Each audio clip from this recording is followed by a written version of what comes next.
ये भाई इधर सुन लो, ये बीच में ना करो।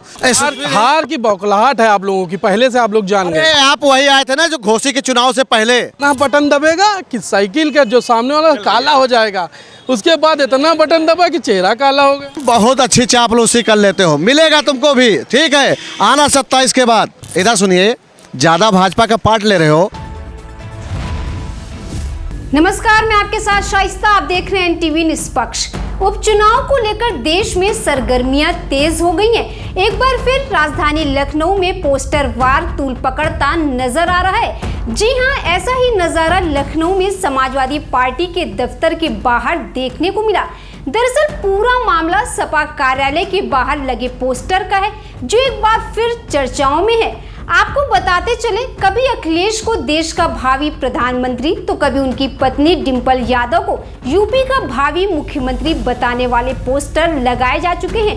लेकिन इस बार जो पोस्टर चर्चा में आया है, उसे संत कबीर नगर के सपा नेता जयराम पांडे ने लगवाया है। चलिए आपको सबसे पहले उस पोस्टर को दिखाते हैं। आप देख सकते हैं, पोस्टर में साफ लिखा हुआ है कि 27 का सत्ताधीश।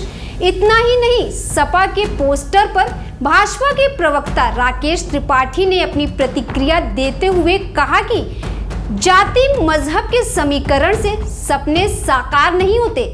2027 तो दूर, सपा का सपना अभी उपचुनाव में ही टूट जाएगा। उन्होंने और क्या कुछ कहा, आइए उस वीडियो को दिखाते हैं। शेख चिल्ली हसीन सपने देखा करता था और ये सोचता था कि उसके सपने पूरे हो जाएंगे। लेकिन राजनीति में शेख चिल्ली जैसे हसीन सपने देखने से सपने पूरे नहीं होते हैं, बल्कि आपको जनता की संवेदनाओं के साथ जुड़ना पड़ता है, जनता के लिए काम करना पड़ता है। केवल जाति और मजहब के समीकरण करके अपराधी और माफियाओं का साथ लेकर के चुनाव नहीं जीता जा सकता है। 2017 में भी सपने देखे थे, 19 में भी देखे थे, 22 में भी देखे थे, 24 में भी देखे थे। अभी 27 की चिंता ना करें, उत्तर प्रदेश में उपचुनाव होने वाले हैं। पहले उपचुनाव की चिंता करें, ये उपचुनाव के परिणाम ही उनके सारे सपनों को चकनाचूर कर देंगे। दरअसल इस पोस्टर को लेकर अखिलेश यादव के जन्मदिन पर उनके कार्यकर्ता अलग अलग तरह से बधाइयां भी दे रहे हैं। आपको बताते चले, इस पोस्टर को लेकर जब हमारे रिपोर्टर ने लोगों से बात की तो वहां मौजूद लोगों की क्या कुछ प्रतिक्रिया रही, आइए उस वीडियो को दिखाते हैं। समाजवादी पार्टी के राष्ट्रीय प्रवक्ता फखरुल हसन चांद जी हमारे साथ है। सर, अखिलेश यादव के जन्मदिन पर होर्डिंग लगाई गई है, कैसे देखते हैं सर? आदरणीय अखिलेश यादव जी को जन्मदिन की बहुत बधाई, शुभकामनाएं। आदरणीय अखिलेश यादव जी का जन्मदिन समाजवादी पार्टी के नेता कार्यकर्ता करोड़ों लोग मनाते रहे हैं। आज भी उनका जन्मदिन मना रहा है, ये कार्यकर्ताओं की, नेताओं की भावना है। और सभी चाहते हैं कि आदरणीय अखिलेश यादव जी वो 2027 में होने वाले विधानसभा में उत्तर प्रदेश के मुख्यमंत्री बने। इसलिए पीडीए हो या गरीब किसान मजदूर हो, सब बहुत आस और उम्मीद के साथ आदरणीय अखिलेश यादव जी की तरफ देख रहा है। इसी तरीके से 2022 में होर्डिंग लगाई गई थी, 22 में 22 की, लेकिन 22 में तो समाजवादी पार्टी आ ना पाई। अब 27 की क्या पोजीशन रहेगी? इस होर्डिंग से क्या संदेश देना चाह रहे हैं आप लोग? 400 पार का नारा देने वाले आज कहाँ खड़े हैं? 400 पार का नारा दे रहे थे, वो बहुमत से दूर हो गए है। और 2024 के लोकसभा चुनाव में माहौल बदला है, लोगों ने समाजवादी पार्टी पे भरोसा जताया है और वो भरोसा आने वाले 2027 के विधानसभा चुनाव में भी नजर आएगा, बाई इलेक्शन के परिणाम में भी नजर आएगा। मिल्की उपचुनाव अगर देखा जाए, कटेरी विधानसभा में डीएम के ऊपर जो प्रत्याशी हैं कटेरी विधानसभा, वो डीएम के ऊपर आरोप लगा रहे हैं। कल राष्ट्रीय अध्यक्ष जी ने प्रेस कॉन्फ्रेंस में कहा था, जो वहाँ के डीएम वो जिला अध्यक्ष हो गए। देखिए, अधिकारी किसके लिए काम कर रहे हैं, कैसे काम कर रहे हैं, वो पूरा प्रदेश जान रहा है। चाहे वो लोकसभा चुनाव हो, कई सीट ऐसी थी जिन सीटों का परिणाम अधिकारियों की वजह से बदल गया। तो आदरणीय अखिलेश यादव जी ने जिस बात को कहा है, भारतीय जनता पार्टी के कार्यकर्ता के रूप में अधिकारी काम कर रहे हैं और ऐसे अधिकारियों को, संविधान की शपथ लिए अधिकारियों को समझना चाहिए कि ये देश संविधान से चलेगा। ये किसी राजनीतिक दल की बबौती नहीं है कि आज वो सत्ता में है तो आप सत्ता के लिए काम कीजिए। तो समाजवादी पार्टी समझती है ऐसे अधिकारियों को संविधान के अनुसार काम करना चाहिए, जो उनका कर्तव्य है उसको निभाना चाहिए। किसी भी राजनीतिक दल के कार्यकर्ता के रूप में अगर वो काम करेंगे तो सवाल जरूर उठेंगे। उपचुनाव में कितनी सीटें आप लोग जीत रहे हैं? 9 की 9 सीटें उपचुनाव में समाजवादी पार्टी जीतने जा रही है। पीडीए तैयार है, पीडीए के लोग तैयार हैं, समाजवादी पार्टी तैयार है भाजपा को हराने के लिए। ये तो हमारे साथ प्रवक्ता फखरुल हसन चांद जी, जिनका साफ तौर पर कहना है कि 9 की 9 सीट उपचुनाव में समाजवादी पार्टी जीतने जा रही है और 2027 में वो चुनाव में समाजवादी पार्टी की सरकार बनेगी। हमारे साथ मौजूद है प्रदेश अध्यक्ष मैम।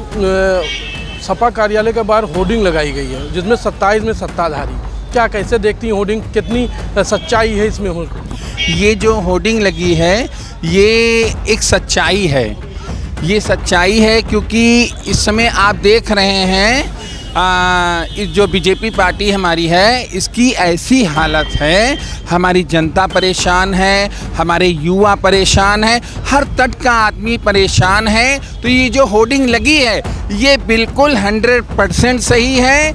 27 में इनकी विदाई तय है, इनको कोई नहीं बचा सकता। इनकी ईवीएम भी उस दिन फेल होगी, ये मेरा वादा है और ये हम किन्नरों की भी जबान है। देख लीजिएगा कि चाहे 27 में इनकी ईवीएम भी फेल हो जाएगी। 22 में भी यही कहा गया था इनकी ईवीएम फेल हो जाएगी, 22 में 22 की, लेकिन 22 में तो सरकार नहीं बनी। अब वही चांस लेके आप लोग 27 में घूम रहे हैं, कहीं उल्टा ना हो जाए। 22 में जो कहा गया था तो 22 में सरकार तो हमारी बनी गई थी समाजवादी की, लेकिन जो भी हुआ है वो लोगों ने देखा है। जो भी हुआ लोगों ने देखा, हमारे प्रत्याशियों को पीटा गया, भगाया गया, चीज़ें हुई हैं। कोई अच्छी तरीके से चुनाव नहीं हुआ है। चुनाव आयोग भी इनके सपोर्ट में था, उस समय सब चीज़ें ध्यान दे रहा था, वरना 22 में ही हमारी सरकार बन गई थी क्योंकि हम लोग पूरी बहुमत के ऊपर थे और इनको बस अपनी इज्जत बचानी थी। जैसे तैसे इन्होंने जो भी दंड भेद था इन्होंने सब यूज करके और अपनी 22 में सरकार बना ली। लेकिन 27 में ऐसा नहीं होगा, इसलिए नहीं होगा, इतना वोट पड़ेगा, इतना वोट पड़ेगा कि जो मशीन खुलेगी, जैसे मैनपुरी में गिनती और सैफई में गिनती चल रही थी, वैसे ही देखिएगा आप कितनी ज़्यादा सीट निकलेंगी। बीजेपी तो कह रही है उपचुनाव में 9 की 9 सीट हार रही है समाजवादी पार्टी। देखिए बीजेपी जो है बोल रही 9 की 9 हार नहीं रही, बल्कि वो हार रही है तो वो अपनी सच्चाई बता रही है कि हम हार रहे हैं। और सपा जो है हमारी समाजवादी पार्टी 9 की 9 सीटें जीत रही है। अगर ये ईवीएम से चुनाव नहीं कराया इन्होंने और बैलेट पेपर पे हुआ तो देख लेना कौन जीत रहा, वो तो सच्चाई सामने आ जाएगी, आपको खुद ही दिख जाएगा। 2027 से पहले 2024 में उपचुनाव है 9 सीटों पर। उससे पहले समाजवादी पार्टी कार्यालय के बाहर तरह तरह की होर्डिंगें लगाई जा रही हैं। उसको लेकर जिस तरीके से चर्चा का विषय बना हुआ, हमारे साथ एक भगवाधारी बाबा मिल गए हैं। कहीं ये योगी आदित्यनाथ के साथ तो नहीं है? बाबा जी, आपके कार्यालय के बाहर एक होर्डिंग लगाई गई है 27 में सत्ताधारी, कैसे देखते हैं? देखिए, ये तो होर्डिंग लगाई ही गई है। ये लोग बहुत कुछ लगा सकते हैं, राम को ला सकते हैं, कृष्ण को ला सकते हैं, लेकिन सवाल ये है कि ये होर्डिंग लगा लेने से गरीबी, बेरोजगारी और जो हत्या और हिंसा के नाम पे भारतीय जनता पार्टी कुछ भी कर सकती है। जैसे बहराइच का दंगा करवा के उन्हीं के लोग आ गए, तो ये पूरी तरह से उनकी हताशा है। आप लोकसभा का चुनाव आप देखे हैं, इसमें पीडीए एकजुट हुआ है और संविधान बचाने के लिए, लोकतंत्र बचाने के लिए। और जो इन्होंने हिंदू जो कार्ड खेला, ये कार्ड और इनका फेल हो गया। अयोध्या इसका उदाहरण है, इसलिए मिल्कीपुर सीट को भी फंसा दिया गया है। और उपचुनाव में सरकार पूरा अपना हथकंडा अपना रही है, छल बल कल किसी तरह से, जिस तरह से हो हम जीतें। लेकिन वहीं जनता और नौजवान और पीडीए एकजुट हुआ है। होर्डिंग बीजेपी की तरफ से नहीं लगाई गई है, ये होर्डिंग समाजवादी पार्टी कार्यालय के बाहर लगी हुई है, उसकी बात की जा रही है। एक चीज़ ऐसे 2022 में लगाई गई थी, 22 में 22 किल, 22 में तो सरकार आई नहीं। अब 27 की भी तैयारियां की जा रही है, 27 में भी इस तरीके से होर्डिंग लग रही है। कहीं ऐसा ना हो कि 27 में भी सत्ता ना मिले? नहीं, ऐसा नहीं। होर्डिंग लगने और ना लगने से सत्ता मिलना ना मिलना नहीं है। मेन बुनियादी चीज़ें हैं। इन्होंने नौकरी दिया, पेपर लीक, आज हत्या, लूट, छिनैती, राम के नाम पे, गाय के नाम पे, गंगा के नाम पे, ब्राह्मण के नाम पे इन्होंने ठगने का काम किया। और वहीं वैक्सीन कंपनी से चंदा, पाकिस्तान से चंदा, मणिपुर जल रहा है, किसान मर गए, नौजवान आत्महत्या कर लिया, गरीबों का जीना दूभर हो गया। ये सरकार जात पात को देख करके फर्जी इनकाउंटर की, कितने लोगों को फर्जी मार दिया, बुलडोजर से घर ढहा दिया। तो आज ये बुनियादी सवालों को लेकर के अखिलेश यादव माननीय राष्ट्रीय अध्यक्ष पीडीए को जो पीडीए का नारा दिए हैं वास्तव में संविधान और लोकतंत्र बचाने के लिए, जब तक भाजपा हटेगी नहीं। सपा प्रदेश दफ्तर के बाहर आप देख सकते हैं समाजवादी पार्टी की होर्डिंग लगाई गई है 27 में सत्ताधारी। उसको लेकर समाजवादी पार्टी के जो कार्यकर्ता हैं उन लोगों की क्या सोच है, क्या राय है। आपके कार्यालय के बाहर होर्डिंग लगाई गई 27 की तैयारी, 22 में तो सत्ता मिल नहीं पाई, अब 27 की तैयारी हो रही है, क्या कहेंगे? देखिए जो 22 का था वो चुनाव हमारे अधिकार में था। आपको भी पता है कि भारतीय जनता पार्टी किस तरह से चुनाव जीतती है और जनता हर बार माननीय श्री अखिलेश यादव जी को अपना आशीर्वाद देती है। आपने 24 में ही देख लिया होगा कि इनको बैसाखी पे ला दिया और 27 में एक ऐसा उत्तर प्रदेश में जो हैं बंधुआ मजदूर उनको हटाया जाएगा। मगर ये ऐसा है ना कि उत्तर प्रदेश में जो घटनाएं हो रही, जो सच्चाई है वो आप लोग दिखाते नहीं हो, इसलिए नहीं दिखा रहे हो कि आपको सरकार द्वारा जो ऐड मिलता है वो ऐड मिलना बंद हो जाएगा। अरे आप घबराइए मत, 27 में आप सरकार बनाइए, हम लोग खुद आपको ऐड देंगे और जनता की सेवा कीजिए ना। आप जनता से बढ़ के है क्या कोई सरकार? कोई सरकार है? लेकिन ये बात कही जा रही है तो वो तो 27-24 में आप लोगों ने गुमराह कर दिया कि संविधान खतरे में है, संविधान खत्म हो जाएगा, सरकार बनाओ गठबंधन की। उसके बाद भी सरकार नहीं बनी आप लोगों की, तो 27 में क्या उम्मीद है? जो खुद बैसाखी पे खड़ी हो वो सरकार खुद कहती हो कि हम 15 लाख रुपया देंगे, अच्छे दिन दिखाएंगे। भाई इन्हीं का प्रत्याशी तो बोला था अयोध्या वाला कि हम आप 400 पार कराइए, हम संविधान बदल देंगे। गुमराह कौन किया? समाजवादी पार्टी ने कल गुमराह किया था ना, आज करी। लेकिन उसके बाद भी आप लोग जो है 15 लाख नहीं मिला, लोग तब भी बीजेपी पे भरोसा किए, प्रधानमंत्री तीसरी बार नरेंद्र मोदी जी को बना दिए। उसके बाद आप लोगों के हाथ कुछ नहीं आ रहा है, फिर उसके बाद ईवीएम को दोष दे रहे हैं कि ईवीएम खराब है। अब कई जगह चुनाव हुए, चाहे वो मध्य छत्तीसगढ़ की बात कर लो, हरियाणा की बात कर लो और तमाम जो राज्य हैं वहाँ की बात कर लो, बीजेपी ही जीत रही है। ऐसा है, देखिए 27 में हमारी सरकार बन जाएगी तब भी हम ईवीएम पर भरोसा नहीं रखेंगे। हमारे माननीय राष्ट्रीय अध्यक्ष जी भी कह दिए कि जो मशीन को जिसने बनाया उसने बैन कर दिया और वो देश में हमारे वो कैसे काम करेंगे? आपके राष्ट्रीय अध्यक्ष जी डर से कह रहे हैं कि डर है 27 में, जब तक कहेंगे नहीं वो तो डर गए हैं। अब ईवीएम को दोष दे रहे हैं, जनता तो बीजेपी ही को लाना चाह रही है। इधर सुनिए, ज़्यादा भाजपा का पार्ट ले रहे हो। ऐड का मुझे पता है, ये जो सरकारी ऐड है ना, इसके चक्कर में जितने ज़्यादा चापलूसी कर लोगे, मगर आप लोग देख रहे हो कि दोपहर में भी खड़े रहते हो, कोई आपको जनता पानी नहीं पूछती। जान गई कि आप लोग गोदी मीडिया हो। ये ऐड के चक्कर में पूरे देश को बर्बाद कर रहे हैं। ये भाई इधर सुन लो, ये बीच में ना करो। तो सोचो, इतना भारतीय जनता पार्टी खुद डरी हुई, खुद नहीं पता कि मेरी पैर कब टूट जाए, कब सरकार गिर जाए। लेकिन जनता के लिए कर तो रही है, बैसाखी पे हो चाहे डंडे पे हो, जनता के लिए तो खड़ी। जनता के लिए क्या कर रही है? क्या कर रही?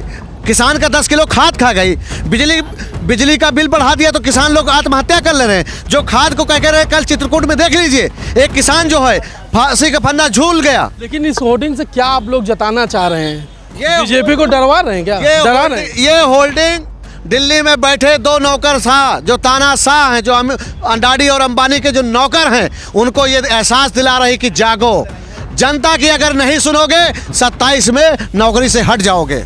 लेकिन ऐसा नहीं होना चाहिए। ये 22 में तो आए नहीं, 27 में इसी को लगा के आप लोग तसल्ली दे रहे हैं अपने आप को कि 27 में आ रहे हैं। तुम बहुत अच्छी चापलूसी कर लेते हो, मिलेगा तुमको भी, ठीक है। आना 27 के बाद, ये जनता आपको देगा ऐड, ठीक है। ये किसान लोग देंगे, ये किसान देख रहे हो पीछे, जरा दिखा दो भैया। ये इनसे बड़े नरेंद्र मोदी अमित शाह नहीं है, ठीक है।